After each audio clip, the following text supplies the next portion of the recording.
Познатата Тетовска горна чаршија никогаш не била толку празна. Вработените седат пред продавниците, чекајќи да помине некој. А овде вообичаен овој период се работело турбо. Поради состојбата со коронавирусот, годината е веќе изгубена, се жалат трговците. Поради откажаните семејни прослави и традиционалните свадби, немаат промет, а загубите се огромни. Дури и да се отворат границите, дуќанџиите годинава нема да тријат раце ниту од печалбарите. Оти и тие велат, нема да доаѓаат како порано. Имаме информации дека многу малку ќе идат наваму ова година, можеби едно 20 до 30% најмногу. И значи тоа кризата тек ќе почне. Не е дека завршило или ќе заврши вака, али тоа тек ќе почне и не се знае како ќе иде понатаму и како ќе трпат бизнисиве овде у градот у Тетово, па и во цела Македонија.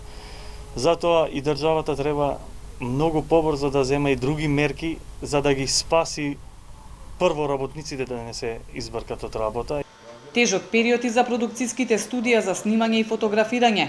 Токму на почетокот на сезоната велат работата им запрела. Речиси сите работни ангажмани им се откажани.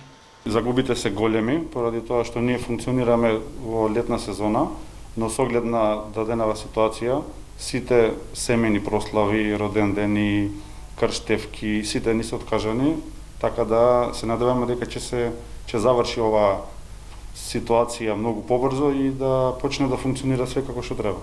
90% од нашите приходи се реализираат преку услуги, а тие услуги се преку јавните собири и најчесто во рестораните, каде што се две најригорозни мерки во моментов со оваа ситуација. Од аспект на сезонски бизнис, значи сме погодени баш во почеток на самата сезона, каде што ние во текот на цела година се спремаме за таа сезона од 3 до 4 месеци.